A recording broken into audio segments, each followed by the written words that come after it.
Hi friends, வணக்கம். இன்றைக்கி நம்ம வீடியோவில் அட்டகாசமான இட்லி தோசைக்கு ஏற்ற மாதிரி இட்லி தோசைக்கு மட்டும் இல்லாமல் சாதத்துலேயும் போட்டு சாப்பிடக்கூடிய ஒரு சட்னி ரெசிபி தாங்க இன்றைக்கி பார்க்க போகிறோம். வாங்க நம்ம வீடியோக்குள்ளே போய் இந்த சட்னி எப்படி செய்கிறதுன்னு பார்த்துடலாம். இந்த சட்னி செய்கிறதுக்காக நான் ஒரு கடாயில் ஒரு அரை ஸ்பூன் அளவு மிளகு, அரை ஸ்பூன் அளவு சீரகம், அரை ஸ்பூன் அளவு எல்லாமே அரை ஸ்பூன் அளவு தான் நான் எடுத்திருக்கேன். அரை ஸ்பூன் அளவு உளுந்து, அதுக்கப்புறம் கடலைப்பருப்பு, சோம்பு அரை ஸ்பூனு, ஒரு 2 காஞ்ச மிளகாவை கிள்ளி வச்சுருக்கேன். ஒரே ஒரு பச்சை மிளகாவை கட் பண்ணி சேர்த்துக்கலாம்.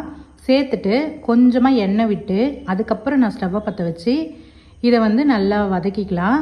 பூண்டு 1 சேர்த்துருக்கேன், பெருசாக இருக்கிறதுனால 1 சேர்த்துருக்கேன். நீங்கள் சின்னதாக இருந்ததுன்னா 2 சேர்த்துக்கோங்க. சேர்த்துட்டு நம்ம நல்லா வதக்கிக்கலாம். இது ஃபுல்லாக கலர் மாறணும்னு அவசியம் இல்லை. பாதி வதங்கின உடனே நான் ஒரு பெரிய சைஸ் வெங்காயத்தை கட் பண்ணி வச்சுருக்கேன், அதையும் சேர்த்துக்கலாம். சேர்த்து நம்ம நல்லா வதக்கி விட்டுக்கலாம். இப்போது வெங்காயம் கண்ணாடி பதம் வந்துடுச்சு. இப்போ சின்ன சைஸ் அளவு ஒரே ஒரு தக்காளி கட் பண்ணி சேர்த்துக்கிறேன்.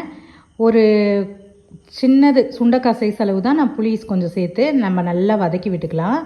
இந்த சட்னி சுட சுட சாதத்தில் கொஞ்சம் நல்லெண்ணெய் விட்டு இந்த சட்னியை ஒரு ஸ்பூன் போட்டு பிசைஞ்சு சாப்பிட்டிங்கன்னா அட்டகாசமாக இருக்கும்.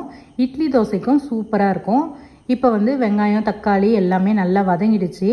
நான் ஒரு கைப்பிடி அளவு கோஸை கட் பண்ணி வச்சுருக்கேன், அதையும் சேர்த்து தேவையான அளவு உப்பு சேர்த்து நம்ம நல்லா வதக்கி விட்டுக்கலாம்.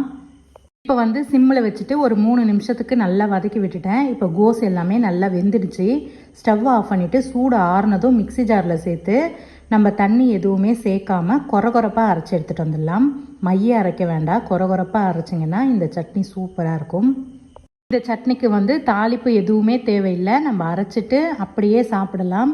ஆனால் உங்களுக்கு தாளிப்பு தேவை அப்படின்னா நீங்கள் கொஞ்சமாக எண்ணெய், கடுகு, உளுத்தம் பருப்பு, கருவேப்பிலை, ஒரு 2 காஞ்ச மிளகாய் கிள்ளி போட்டு நீங்கள் தாளித்து கூட சாப்பிடலாம். ஆனால் நான் அப்படியே தான் தாளிக்காமலே தான் நான் இட்லிக்கு தொட்டுக்க போகிறேன். சூப்பராக இருக்கும், தாளிக்கணும்னு அவசியம் இல்லை. இந்த வீடியோ உங்களுக்கு பிடிச்சிருந்தா லைக் ஒன்று கொடுத்துருங்க. அடுத்த ஒரு நல்ல வீடியோவில் பார்க்கலாம்.